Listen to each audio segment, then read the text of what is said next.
Pierre Soulages composait ses toiles comme on compose un morceau de musique.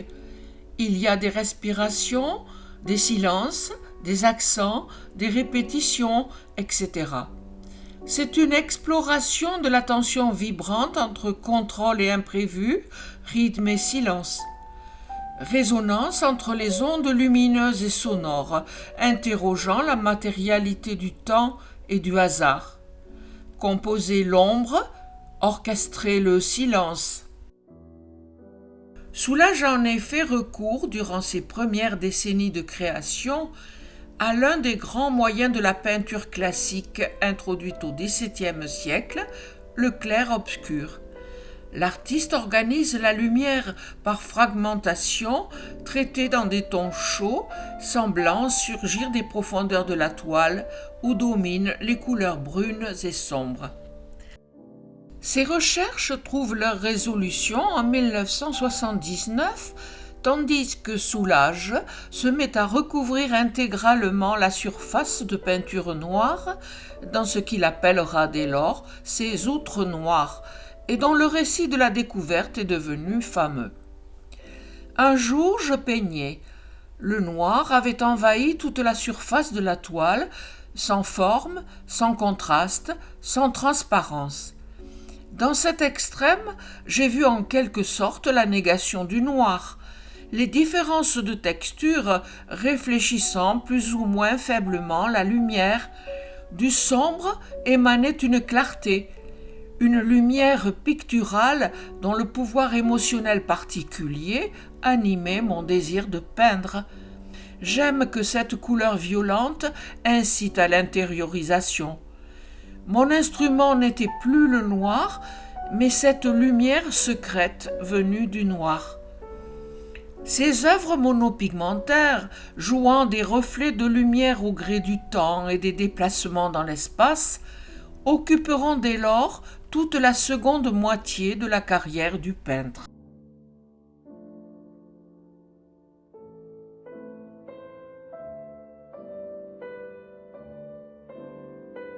Lorsque pour la première fois j'ai vu les stèles gravées du musée Fenaille à Rhodes, ce fut un choc. Soulages adolescent découvre ses œuvres dans le musée de sa ville natale, premier qu'il aura l'occasion de visiter. Fasciné, il perçoit dans ces stèles une force évocatrice tout autant qu'un intérêt plastique.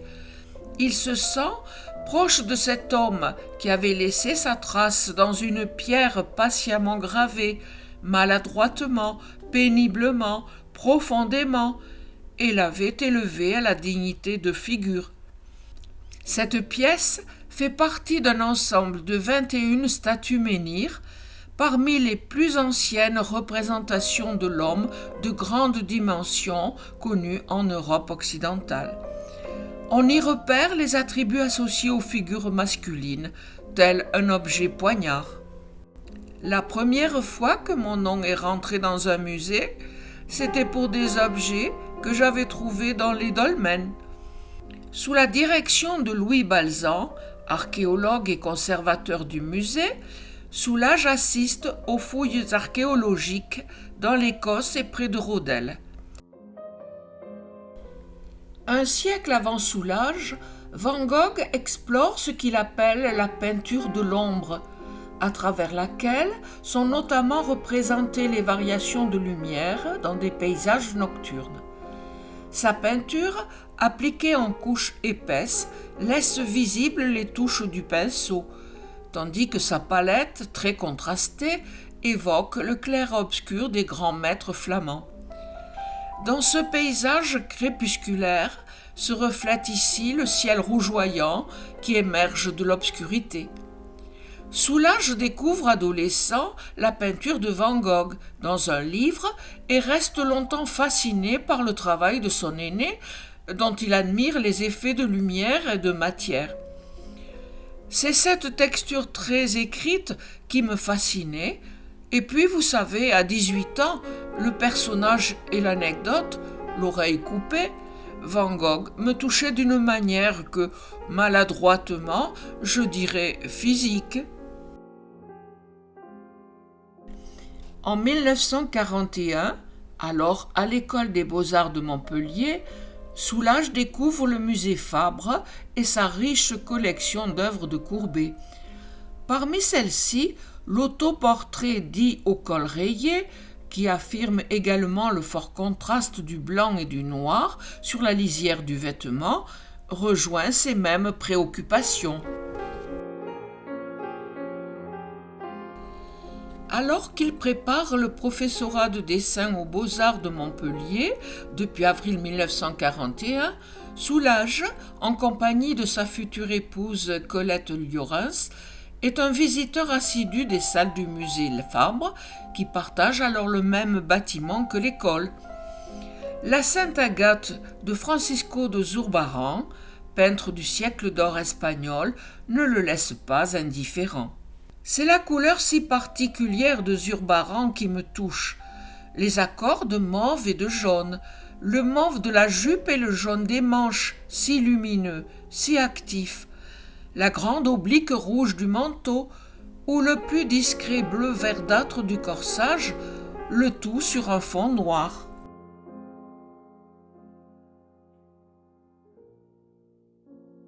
Arrivé à Paris en 1946, le Canadien Jean-Paul Riopelle renonce à la fin de la décennie au pinceau pour employer, tout comme Soulages, le couteau, travaillant la matière par d'épaisses couches.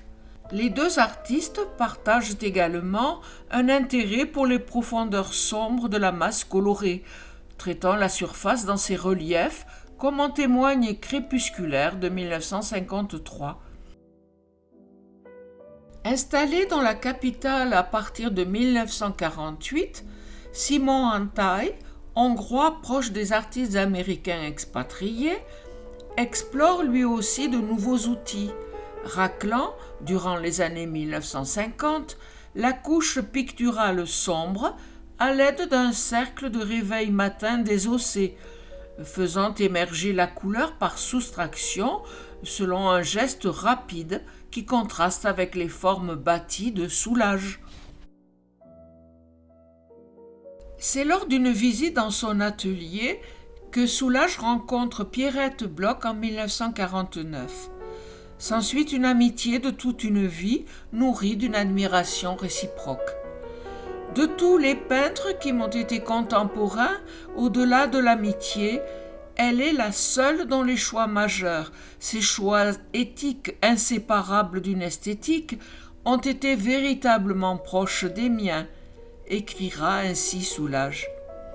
Celui-ci faisait part de son intérêt pour la matérialisation de la durée que les œuvres de Bloch engendrent, constituées de lignes de points d'encre, marquées par une esthétique minimale d'une grande économie de moyens.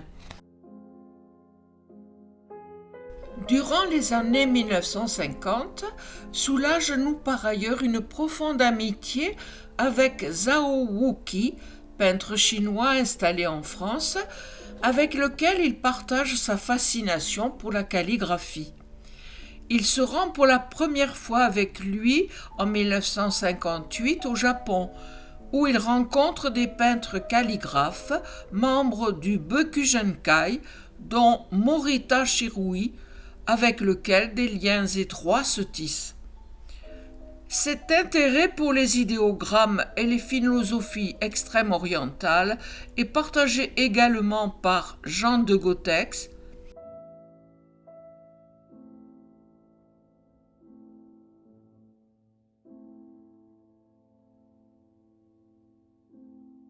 et Henri Michaud.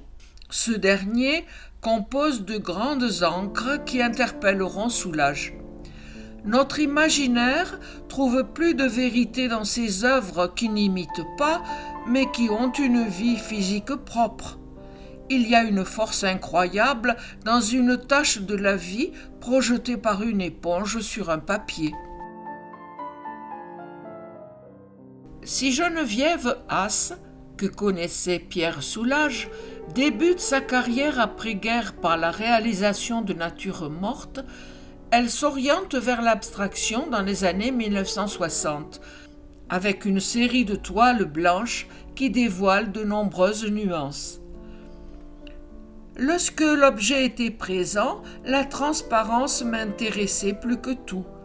C'est peut-être par elle que j'ai acquis la lumière.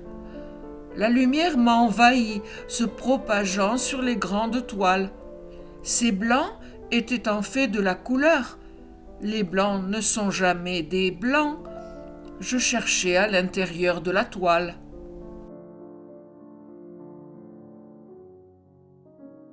C'est lors d'un passage improvisé chez son voisin et romancier Joseph Delteil, en début d'année 1943, que Pierre Soulages fait la rencontre de Sonia Delaunay, dont l'époux et également artiste, Robert Delaunay, venait de décéder à Montpellier.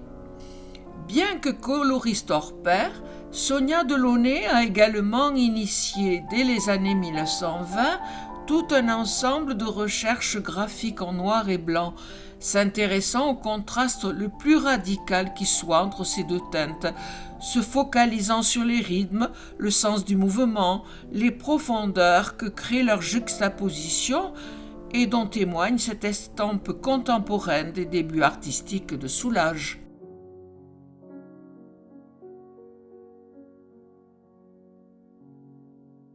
La confrontation directe et radicale du blanc et du noir a de tout temps animé Soulages.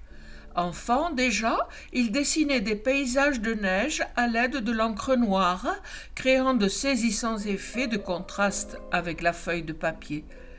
Je suis persuadée que ce que je cherchais, c'était le blanc du papier qui s'illuminait et devenait aussi éblouissant que la neige grâce à mes traits noirs. Et malgré ce noir d'encre, ou plutôt grâce à ce noir, ce dessin était vraiment pour moi un paysage de neige.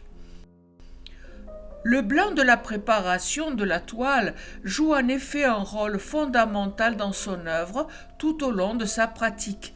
Très présent par le biais de rehauts sur certains tableaux des années 1950, puis comme fond dans les années 1960, il ressurgit à la suite des outres noires à partir de 1999, prenant l'apparence d'émergence de lignes telles des déchirures, de fragiles liserés et dans certains cas de papier découpé incisif, formant de nettes ruptures sur la surface. Cette œuvre, divisée dans la longueur selon un axe de symétrie centrale, tel un diptyque, oppose des traits noirs à des lignes aux frontières irrégulières où le blanc réémerge. Refusant tout lyrisme et gestualité, l'art de Soulages est une occupation construite de l'espace de la toile, ce qui se donne tout particulièrement à voir dans les œuvres des années 1950, organisées, à la suite des brous de noix sur papier, selon de grandes diagonales saillantes. L'œuvre est pensée telle une architecture, ainsi que le note le poète Édouard Jaguer. Ces couleurs sont pour ainsi dire maçonnées, truellées. L'ensemble tient comme la charpente d'une maison et l'on est entraîné par le dynamisme élémentaire, irrésistible de ce labour pictural. Cette démarche s'accompagne de la confection et l'achat d'outils de peintre en bâtiment, poinçons, couteaux, brosses, lames ou racloirs. Au sein des tableaux réalisés entre 1956 et 1963, Soulages travaille en effet la matière avec des racloirs en bois ou en caoutchouc durci, raclant parmi les différentes couches, en révélant ainsi les profondeurs, les pulsations, et laissant une place non négligeable au hasard et à l'imprévu. La peinture est vécue comme une aventure.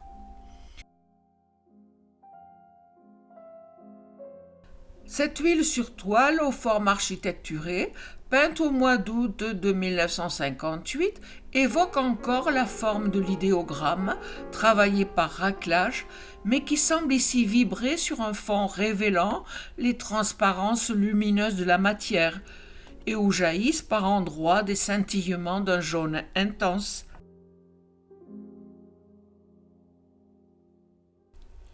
Cette toile est emblématique de la production de Soulages des années 1984 à 1987.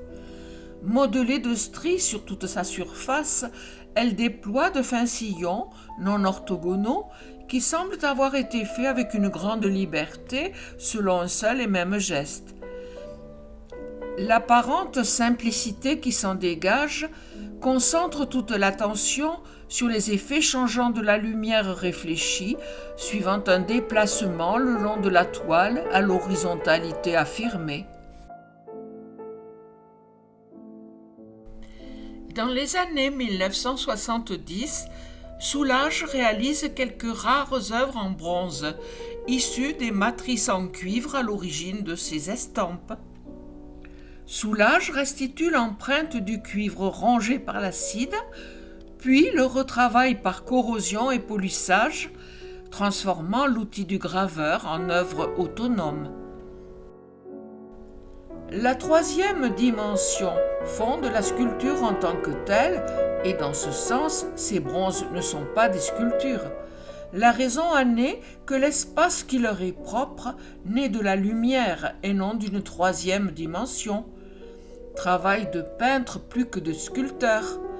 La lumière y est un jeu, mais ici mobile et changeante sur les parties polies, éclat conjugué ou opposé au sombre, toujours fixe, des parties gravées. Les 4 lignes muettes qui semblent prendre place sur la toile, s'achevant par des épaisseurs qui agissent telles des ponctuations, témoignent du renouvellement permanent de l'art de Soulages, qui n'aura de cesse d'expérimenter tout au long de sa vie.